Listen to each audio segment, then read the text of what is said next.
images showing 那鉴于当前叙利亚局势，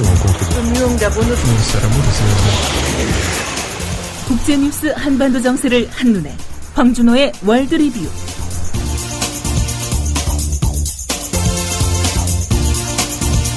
네, 지구촌과 한반도 정세에 관한 뉴스들 살펴보겠습니다. 밤새 어떤 뉴스들 들어와 있는지 국제뉴스 전문 캐스터 황준호 기자 연결해서 알아보겠습니다. 황 기자님 안녕하세요. 예, 안녕하십니까.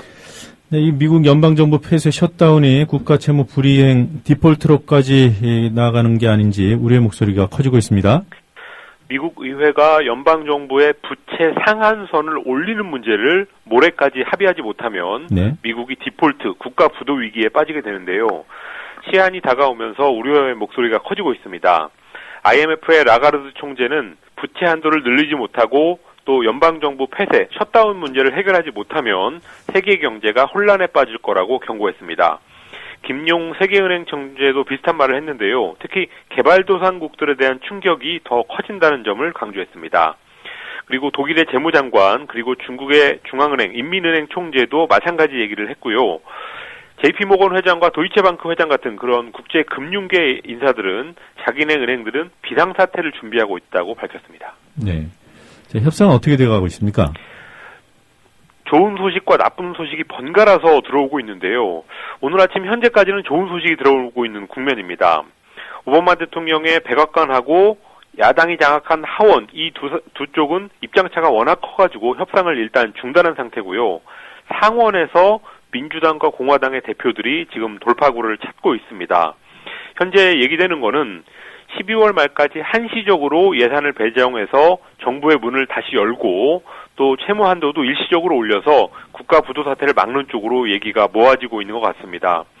오바마 대통령이 몇 시간 전에 뭔가 진전이 있는 것 같다 이렇게 얘기한 걸 보면 백악관도 어느 정도의 양보는 불가피하다는 쪽으로 가는 것 같습니다.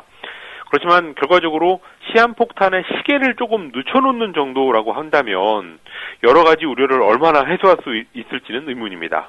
네. 노벨상 이제 발표가 끝났는데 마지막으로 경제학상이 발표됐죠? 미국 시카고대의 유진 파머 교수하고 라스 피터 헨슨 교수 그리고 예일대의 로버트 실러 교수 이 세 사람이 노벨 경제학상을 공동으로 수상했습니다.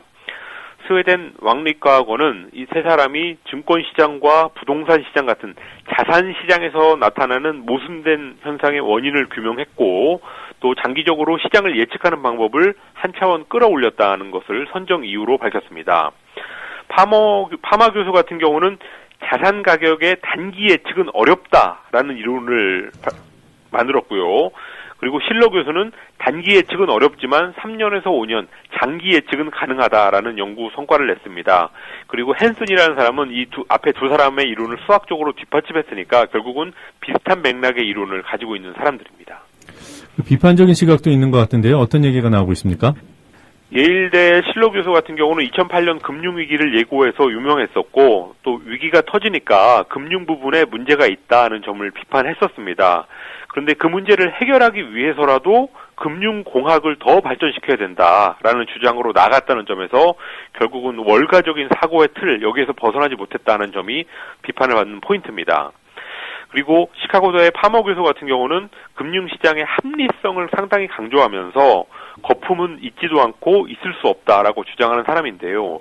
대표적으로 2008년 금융위기 같은 건 어떻게 설명할 거냐라는 문제가 지적되고 있습니다. 네. 자, 어제도 일본이 인도네시아에서 위안부와 관련된 조사 활동을 방해했다는 소식 전해주시지 않았습니까? 예. 예, 위안부에 대한 책의 출판까지 막았다고 하는군요. 아사히 신문이 1990년대 초반에 일본의 외교 문서를 파헤치면서 당시 일본 정부의 부적절한 행동에 대해서 이틀 연속 특종을 내고 있는데요. 어제는 인도네시아의 유명 문인이 위안부 문제에 관한 책을 내려는 것을 막았다라는 사실을 보도했습니다. 인도네시아에서 아주 유명한 소설가 프라뮤다 아난타 투루라는 사람이 쓴 책을 내지 못하도록 인도네시아 정부를 압박했다는 건데요. 그래서 결국 당시 수하르토 정부 시절에는 책을 내지 못했고 2001년이 돼서야 그 책이 빛을 보게 됐습니다. 당시에 압력을 넣었던 인도네시아 주재 일본 대사는 현재 반기문 유엔 사무총장 밑에서 유엔 사무차장을 맡고 있는 사람인데요. 그때 자기가 인도네시아 정부한테 그렇게 압박을 넣었던 사실이 기억나지 않는다라고 발뺌했습니다. 네. 자, 소말리아 해적 두목 빅마우스가 잡혔군요. 벨기에 검찰이 빅마우스라는 별칭으로 유명한 소말리아 해적 두목 모하메디 압디 하산이라는 사람을 체포했다고 어제 발표했습니다. 해적에 관한 다큐멘터리 영화를 찍는 계약을 하자 이런 걸로 벨기에로 유인을 해서 브뤼셀 공항에 도착하는 걸 붙잡았습니다.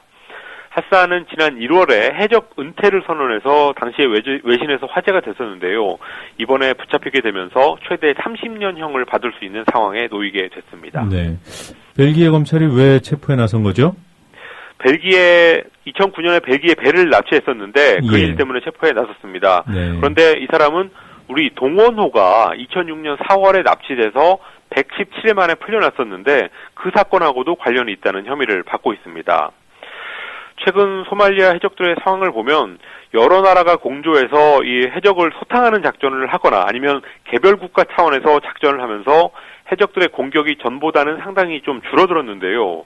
그러다 보니까 해적들이 바다를 버리고 육지에서 외국인 여행자라든지 구호단체 요원들 이런 사람들을 인질로 잡는 방식으로 활동을 바꾸고 있는 그런 양상입니다.